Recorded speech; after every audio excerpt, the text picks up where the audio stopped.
Assalamualaikum warahmatullahi wabarakatuh. We are from Group 1 and I'm FEGA ROZIANA and the member group is FANY, NANDA, ANDEFA and Rahmat, Aulia, KARMEDI.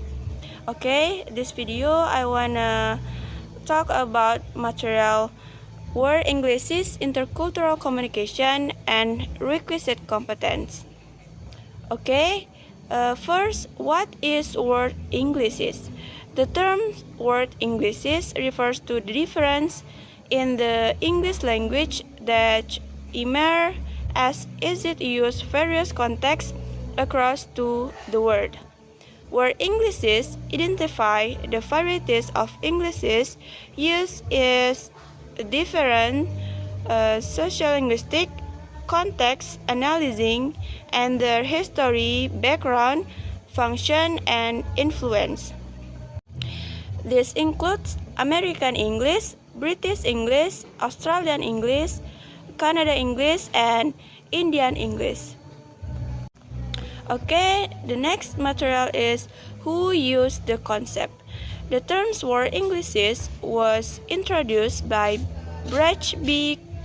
Katchru and Larry E. Smith when they began edit a professional journal, and instead you point for the title. The concept now used by researchers, students, and researchers of language, literature, and the methodology of English teaching, and increasing this in interactional and tourism.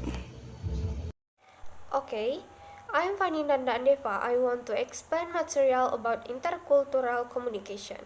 Intercultural communication is the capacity to communicate with people from diverse cultures is referred to as intercultural communication. Interacting effectively across cultural lines requires perseverance and sensitivity to one other differences. This compensates language skills, costume, way of thinking, social norm, and habits. There are many ways in which people all around the world are similar, yet it is our differences that strongly define us.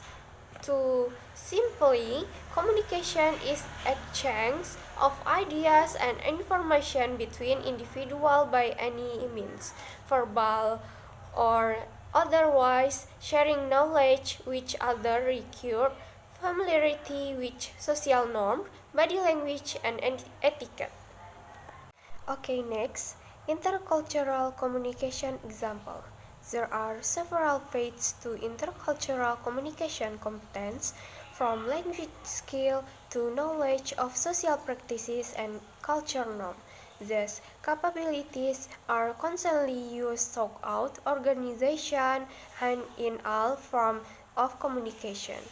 Here are a few examples of intercultural communication in action. Branding. It can be challenging for multinational corporations to find appropriate product name that will not offend customers in their target market due to linguistic difference. For instance, Coca-Cola initially considered renaming its brand K-Cola for the Chinese market. However, they didn't take into account that this cute moniker means female horse stove which works or beat the works toothball. Unsurprising, a brand was necessary. Coke, they looked up 14,000 Chinese characters to get a phonetic equivalent and come up with Coca-Cola. Assalamualaikum warahmatullahi wabarakatuh. My name is Rahmat and I will explain about requisite competence. It refers to compromising the technical known, the rudimentary skills and knowledge to use something, and a deep understanding of the basic and detailed principles. Requisite skills may be used to attract target candidates, but are not used when considered minimum qualifications. So there are the minimum qualification in order to request competence. Number one is communication skills. So communication skills are about transmitting and receiving message clearly and being able to read your audience. Communication skills can be verbal, non-verbal, and written. Number two is creative thinking. Creative thinking is essential for any organization to prevent stagnation and to keep the business moving forward. Number three is analytical thinking. Analytical thinking is ability to visualize, articulate, conceptualize, or solve both complex and uncomplicated problems by making decisions that are accessible given the available information. Next, attention to detail.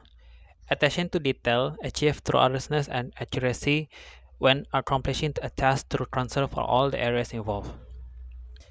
Next is time management. Time management is the process of planning and exercising conscious control of the time spent on specific activities, especially to increase effectiveness, efficiency, or productivity. And last is teamwork.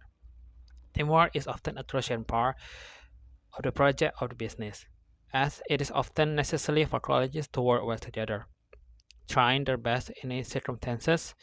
Teamwork means that people will try to cooperate using their individual skills and providing constructive feedback despite any personal conflict between individuals.